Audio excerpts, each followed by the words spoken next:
నమస్కారం అండి. రాజోల్ నియోజకవర్గంలోని అంబేద్కర్ కోనసీమ జిల్లాలో మామిడికుదురు మండలంలో మామిడికుదురు గ్రామంలో ఆల్ క్యాస్ట్ కాలనీ అనేది ఉంది.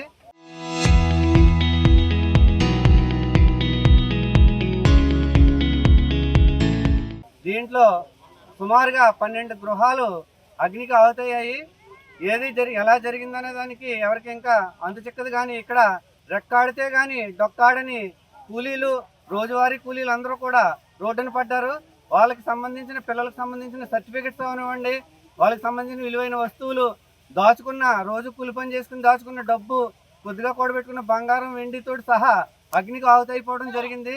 దీని మీద ఆల్రెడీ దేవవరప్రసాద్ గారితో, ఆల్రెడీ ఎంపీ గారు హరీష్ మాధురి గారితో, ఇటు గిడ్డి సత్యనారాయణ గారితో కూడా మాట్లాడటం జరిగింది. వారందరూ అసెంబ్లీ సమావేశాల్లోని ఎంపీ గారు ఢిల్లీలో ఉండబట్టి వాళ్ళందరూ ఫోన్లో కూడా అధికారులతో అందరితో కూడా మాట్లాడుతున్నారు. వీళ్ళందరికీ కూడా తగిన న్యాయం చేస్తామని వాళ్ళ పైనుండి హామీ ఇచ్చారు. ఇక్కడ వీళ్ళందరూ కూడా క్షేమంగా ఉన్నారు. ఇదే కనుక నైట్ జరిగి ఉంటే ప్రాణహాని కూడా జరిగేది. ప్రాణహాని లేకపోవడం చాలా ఊపిరి పీల్చుకోదగ్గ విషయం. వీళ్ళందరికీ కూడా పైనుంచి 2 ఎమ్మెల్యేలు, ఆ ఎంపీ గారు కూడా న్యాయం చేస్తాం, మీరందరూ దగ్గరుండి చూడమని చెప్పారు. మేమందరం వచ్చి ఇక్కడ వీళ్ళకి భరోసా ఇవ్వడం జరిగింది. ఈరోజు మధ్యాహ్నం 1 గంటల సమయంలో మామిడికుదురు మండలంలో ఆల్ క్యాస్ట్ కాలనీలో అగ్ని ప్రమాదం జరిగిందండి. సుమారు 8 తాటకీలు పూర్తిగా దగ్ధమైపోయినాయి.